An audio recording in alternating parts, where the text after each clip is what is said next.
as palavras de ordem, ética, transparência, fazem parte do ideário de qualquer empresa que queira subsistir nos próximos meses e anos. Fazer uma retrospectiva básica, nós tínhamos o quê? Uma relação cliente-empresa antes. Como que ela era? Muito simples. O marketing mandava, o consumidor comprava. Então, os consumidores corriam atrás dos lançamentos, corriam atrás das empresas. Né? Tem aqui um novo shampoo, tem uma nova TV, tem um novo carro. Uau! O consumidor falava, eu não vou perder essa. E hoje, como que é? Hoje tudo mudou. Hoje, basicamente, o consumidor enxerga a empresa pelo retrovisor, ele comanda a relação.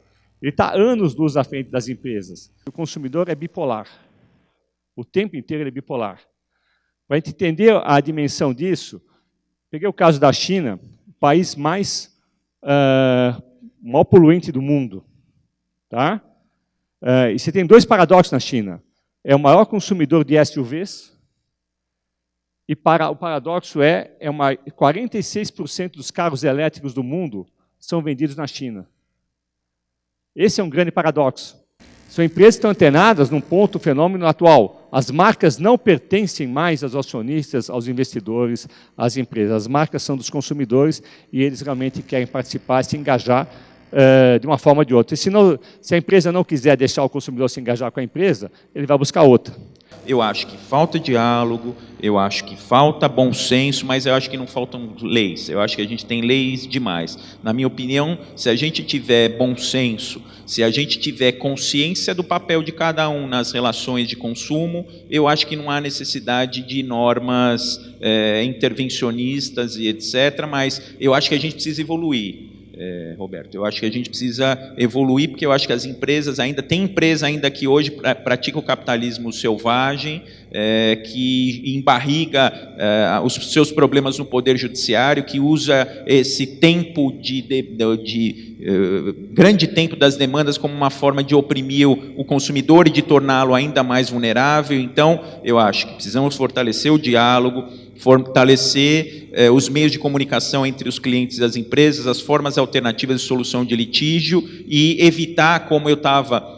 Segunda-feira eu estava com o presidente aqui do Tribunal de Justiça de São Paulo e a gente estava discutindo que tem caso de R$50, de R$100 de consumidores que chegam no judiciário. Eu acho que não tem sentido, não que em virtude do valor esses casos não sejam importantes, mas eu acho que é uma falta de bom senso da empresa de não resolver esse tipo de problema no nascedouro, de deixar a coisa crescer. É essa a minha impressão, Roberto. Como que é adotar a parte de transparência hoje em todas as relações? Como que isso aqui está norteando a empresa, né, em todo o seu corpo? Uma coisa está no topo. Como que isso aqui desce para a base da pirâmide e a comunicação com o seu público? Para a gente, transparência realmente está na base da sustentabilidade da empresa, né? Para a gente, uma empresa sustentável é aquela que tem o cliente no centro de tudo, né? Os nossos resultados, toda a nossa sustentabilidade depende de como o cliente nos vê.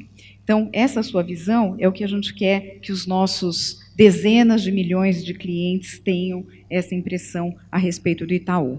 E como é que a gente faz isso? Além de ter essa discussão no topo, a gente já percebe que todos os canais de comunicação do banco, eles são extremamente importantes para que a transparência apareça para o consumidor de uma forma muito nítida e muito clara.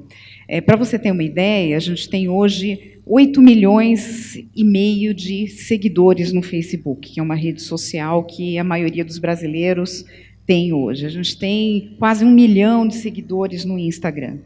Então, quem faz a reputação das empresas hoje não é mais a área de marketing, não é mais a área de atendimento, é o próprio consumidor, e você estava dizendo isso na sua palestra. Então, é muito importante para a gente o que um consumidor tem de experiência no Itaú. Estando hoje responsável por essa relação com clientes, eu digo, na minha visão, na visão do Itaú, legislação é piso. Ela não é mais suficiente se a gente quiser ter uma boa reputação e uma relação adequada com os nossos clientes. Ela é piso. Hoje, né, a gente tem uma base de dados muito rica e hoje a gente não tem um volume de informações para ser tratado absolutamente inimaginável, né? Você tem tecnologias hoje onde você ao estar nesse ambiente aqui e simplesmente usar um aplicativo, né, você ser identificado com um determinado tipo de perfil de consumo.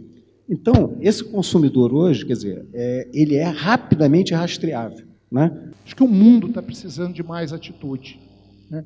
De olhar para o cliente, como a palavra já diz, como cliente. E é algo que não é fácil. Não é nada fácil. Porque você olha para o resultado, você olha para atender o cliente, você vê que esse cliente, como nós vimos na sua apresentação, está em evolução, e é um cliente que cada vez mais está exigente. Falamos de leis. A lei é importante. Só que hoje a principal lei é o consumidor, é o cliente. Porque se ele não tiver um bom relacionamento com a sua empresa, ele vai embora. Todo dia nascem empresas entregando soluções que melhor se adequam àquilo que o cliente precisa.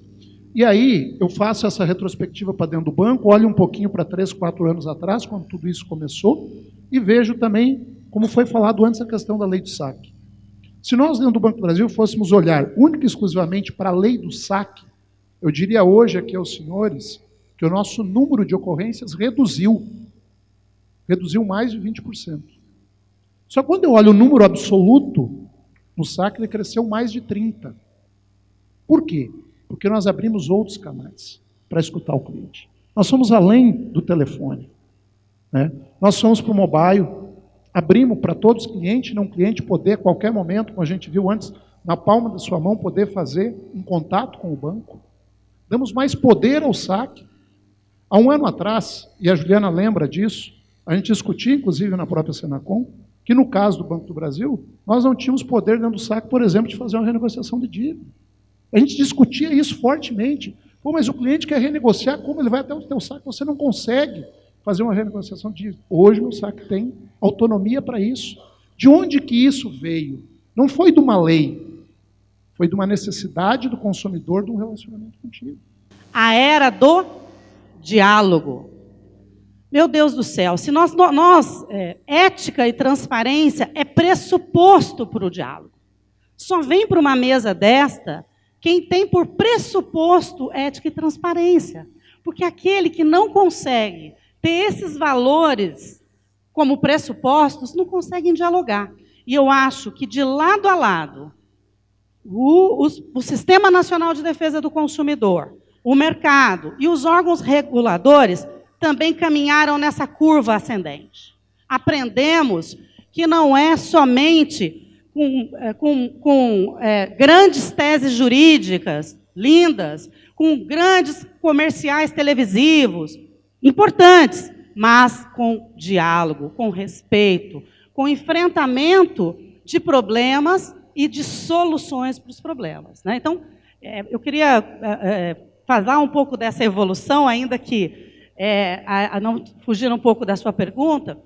Esse é o meu desafio hoje no mercado, Roberto. É continuar o mesmo desafio que eu tive no setor público, né? Eu acho que o consumidor.gov, que todo mundo aclama, ele não é uma política pública da secretária Juliana, nem da diretora Lorena, ele é a prova cabal que diálogo dá certo.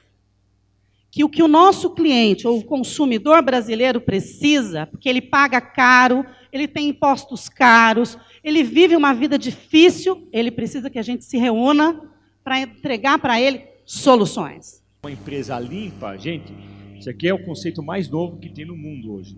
O consumidor está buscando empresas limpas, porque ele está sobrecarregado. Imagina no Brasil, então, isso aqui é um consumidor global. Então, você consegue prevenir. O secretário acabou de falar um ponto. O custava prevenir. Como que você pode contribuir e qual que é o seu...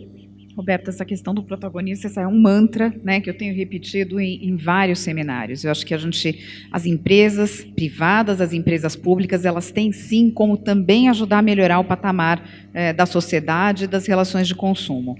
Eu acho que é muito importante esses casos que são emblemáticos, que saem na mídia, mas essa foi uma ficha que caiu para a gente há mais de 5 anos.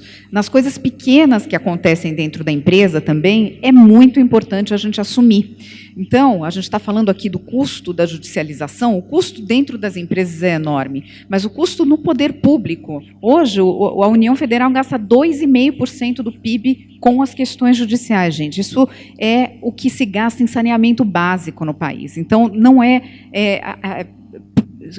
admissível, né, que a gente continue aumentando o custo judicial. E isso as empresas podem mudar.